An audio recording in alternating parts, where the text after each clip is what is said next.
الحمد لله والصلاة والسلام على رسول الله صلى الله عليه وسلم. لازلنا مع كتاب ما لا يسع المسلم جهل، يعني المسلم مطالب أن يعرف الأشياء دي لأنه يحاسب عنها أمام الملك جل وعلا. مش هينفع يقول أنا ما كنتش أعرف وما كنتش واخد بالي وأنا كنت بصلي كده وخلاص، لأن بعد كده هيبدأ يدخلك في أركان الإسلام وأركان الإيمان، وهنلاقي نفسنا أنا وأنت وفلان وفلان كتير مش عارفين نصلي، كتير مش عارفين نتوضى، كتير مش عارفين نتطهر، كتير. الموضوع الأول دايما موضوع توحيد الربوبية وتوحيد الإلهية وتوحيد الأسماء والصفات تقيل كده دايما، واحنا حتى عيال صغيرين بنتعلم لسه، ليه هو تقيل كده على القلب، لأن كأنه بيقول لنا كنا بنقول يعني طبعا احنا عارفين احنا موحدين لله يعني، لكن لما تيجي تدور تلاقي ان احنا في حاجات كتير بتقع مننا وتايهه مننا، ولحد سألنا سؤال فجأة ما اعرفش اجاوب او ما اعرفش حد يقول لك مين هو ربنا، اوصفوا لي كده، طيب تلاقي نفسك مش عارف ترد.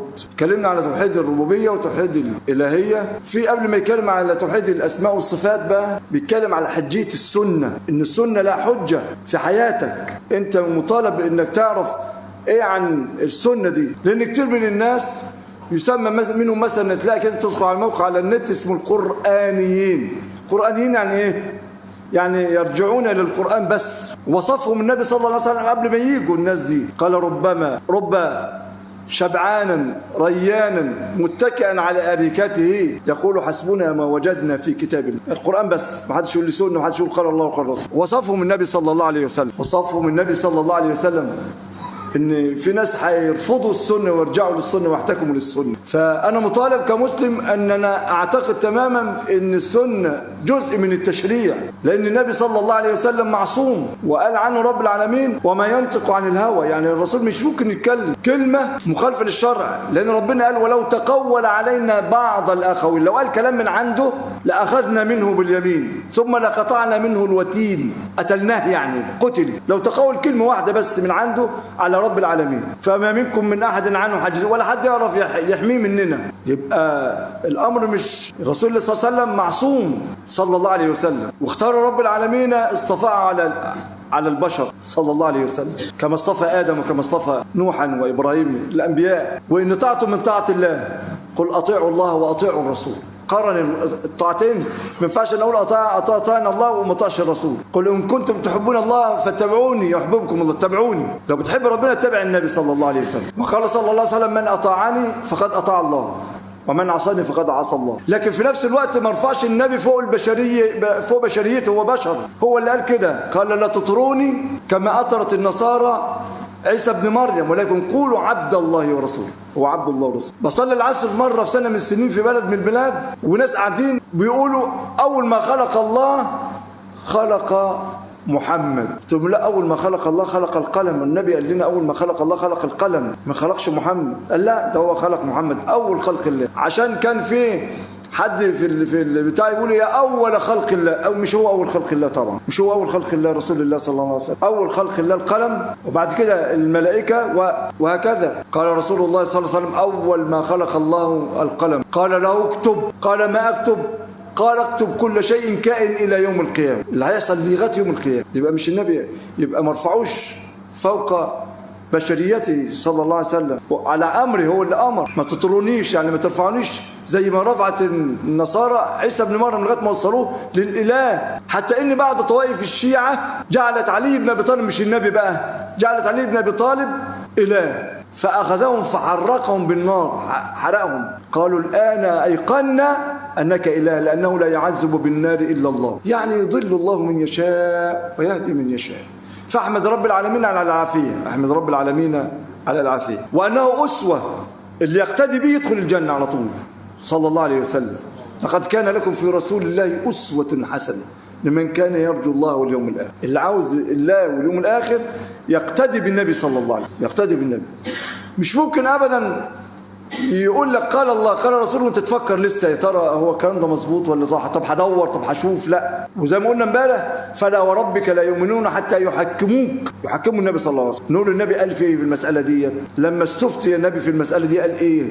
قال ايه عن الربا؟ قال ايه عن يبقى هو أسوة حسنة صلى الله عليه وسلم. بينتقل المؤلف بعد كده إلى توحيد الأسماء والصفات، توحيد الله في أسماء وصفات، لأن الرب العالمين له أسماء حسنى، الرحمن الرحيم، وليه صفات علا، الكريم المنان، وهكذا. يبقى الصفات دي لله. الصفات دي فيها صفات للبشر، في بشر لهم نفس الصفات، يعني أقول فلان كريم، ينفع أقول فلان كريم، لكن رب العالمين صفاته دايما تحت كده خط أحمر بيقول ليس كمثله شيء وهو السميع البصير. قال سميع بصير، لكن قال ليس كمثله شيء. يبقى لما أجي أقول سميع ما أقولش ليه ودان وبيسمع زينا، لأن المشركين قاعدين في مكة يوم الفتح، فتح مكة، قاعدين بيتكلموا عن النبي صلى الله عليه وسلم، فقال أحدهم هل يسمعنا الله؟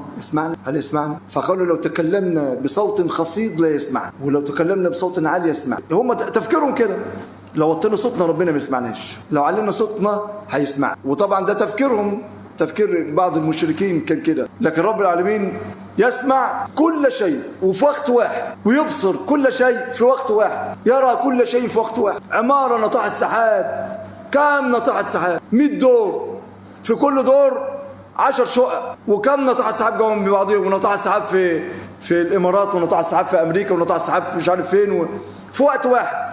اللي فوق زي اللي تحت زي ده بيعبد، ده بيصلي، ده بيرتكب فاحشه، ده بيشرب خمر، ده بيقتل، ده تحت بعضهم في وقت واحد. مليارات البشر ومليارات الكائنات في وقت واحد ينظر اليهم ويسمع كلامهم في وقت واحد. يبقى ليس كمثله شيء فعلا، يبقى ليس كمثله شيء. انا وانت بندعو، انت من جواك ان رب العالمين سمعني انا لما ارفع يدي واتضرع اليه، هو سمعني، انت متاكد تماما انه سمعني وهيستجيب لي. طب وفلان اللي في لسه، وفلان اللي ما بيدعوش، وفلان اللي بيشتم، وفلان اللي بيقتل، يسمع كله في وقت واحد.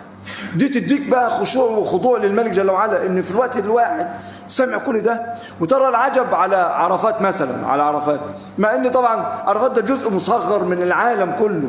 على عرفات تلاقي كل الناس، الهندي والباكستاني والروسي والامريكي والمصري بجميع اللغات وجميع اللهجات. تعرف ان في الهند تقريبا من 325 لغة الهند بس. تخيل بقى الناس دول كلهم واقفين على عرفات بيدعوا، كل واحد بيطلب طلب، وملك الملوك يعلم ده طالب ايه وده طالب ايه وده طالب ايه وده طالب ايه، واستجيب له. يبقى بيسمع فعلا بس ليس كسمعنا. انت تقدر لو 3 بيكلموا بعض تقول له استنى يا عم انا مش فاهم، استنى ان واحد يكلم يخلص. لا، ملك الملوك لا، في وقت واحد كل الخلائق بس، وتسبيح الملائكه وتسبيح الحيوانات والطيور والجمادات، كل ده يسمعه في وقت واحد، ويعلم نيتك كمان. لما تيجي تسبح قدام الناس مثلا كده سبحان الله والحمد لله، عشان الناس يقولوا عليك ده بيسبح، يعلم نيتك كمان، ويعلم حالك ومآلك كمان، يعلم علمه، يعلم الحال والمآل، كما قال رب العالمين في آية الكرسي يعلم ما بين أيديهم وما خلفهم. يعني كل الخلائق دي كلها، لأن قال له ما في السماوات وما في الأرض، كل ده ملكه. يعلم ما بين أيديهم يعني مستقبلهم،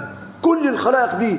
العصفور الفلان ده نهايته ايه؟ هيموت في الحته الفلانيه، وهياكل قد ايه؟ يعلم ما بين ايديه، كل الخلائق كلها. يبقى علمه مش زي علمنا، وسمعه مش زي سمعنا، وبصره مش زي بصرنا. يبقى ده تنزيه الرب في اسمائه وصفاته، ان ليس كمثله شيء وهو السميع البصير. لان الناس في اسماء الله وصفاته، الناس قالوا لا يا عم، في ناس يعني ظلموا نفسهم في اسماء الله وصفاته. بعد قال لك لا يا عم، لما ربنا يقول ان الذين يبايعونك انما يبايعون الله يد الله فوق ايديهم، يقول لك لا ربنا ماليش ايد، وربنا قال ايد ليه ايد؟ لما ربنا يقول لك الرحمن على العرش استوى، يعني الاستواء معلوم، الاستواء بالبلدي يعني جلس على العرش بالبلدي، انما ما في حق الله مش كده خالص، حق الله غير كده خالص. لما يقول لك يد الله يبقى له اليد، يبقى الناس قالوا لا ما فيش، لا ماليش ايد، ده هو بس معناته على القدره. استوى يعني استولى، الاشاعره يقول لك استوى على العرش، يعني استولى دي هو قال استوى، كان قال استولى، لما قال استوى يبقى استوى،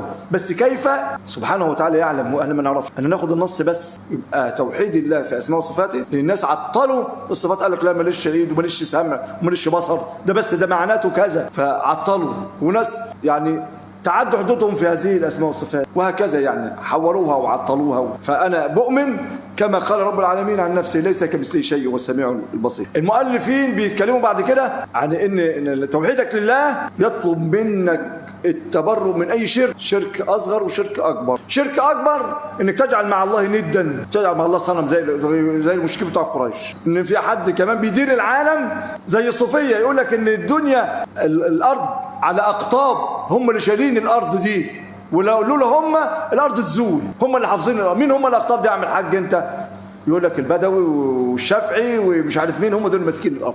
طب يا عم الحاج سؤال بسيط الله يرضى عليك وعلى ابوك، قبل الناس ما تتولد دي مين اللي كان ماسك الارض قبلهم؟ يعني قبل الناس، قبل ما يتولد البدوي، قبل ما يتولد الشافعي، الناس دي قبل ما يجوا الارض كانت الارض عايمه في الهواء. يعني على ايام النبي مين اللي كان ماسك الارض؟ كلام ما يدخلش عقل اي واحد.